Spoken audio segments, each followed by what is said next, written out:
The Power Rangers finally had their own Old Man Logan / the Last Ronin type of story. And it was actually quite incredible. In a alternate reality where the Power Rangers are actually the heroes and everybody knows their secret identity.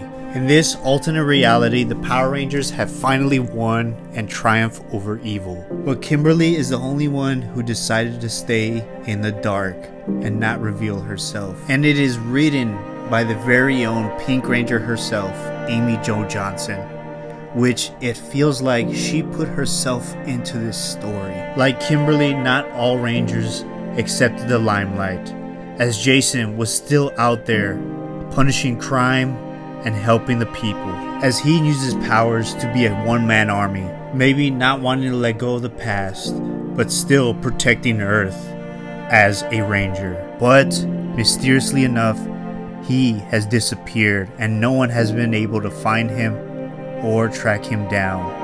The last whereabouts were him at the old command center, where he was investigating a mystery, something that never got destroyed when they first defeated Rita and Lord Zed, as something from the past has come back to haunt them. As long ago, on their last and final mission, they were tasked to go and finally destroy Rita and her forces. As Rita and Lord Zed have finally unalived Zordon and Alpha, the Power Rangers have finally had it. This must be the final nail in the coffin, but it will not come easy. Their plan was sabotaged, and Rita was about to put the final nail in the coffin when it comes to the Rangers, as she was ready to take Tommy's life, but instead, Kimberly was the one that dealt out the final blow towards Rita, and eventually taking her life, as she was guilt-ridden of what she has just done. But the timer has already been set, and there is no way out of this. Tommy is not going to let his wife make the sacrifice play, as he will take the burden on himself.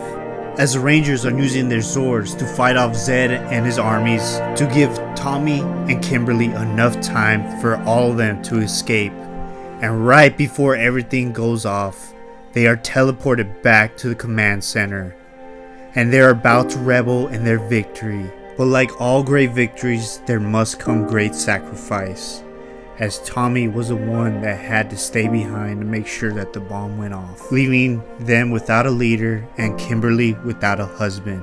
In a weird way, this feels very cathartic for Amy Jo Johnson and the fan base for losing our very own Green Ranger, Jason David Frank, and this feels like they're carrying his memory on. And the themes and maturity of how they handle the Power Rangers really reminds me of the same way the Xmen 97 handled the X-Men characters. This has to be a must pick for any Mighty Morphin Power Ranger fan, as this might lead into a sequel and possibly a new generation.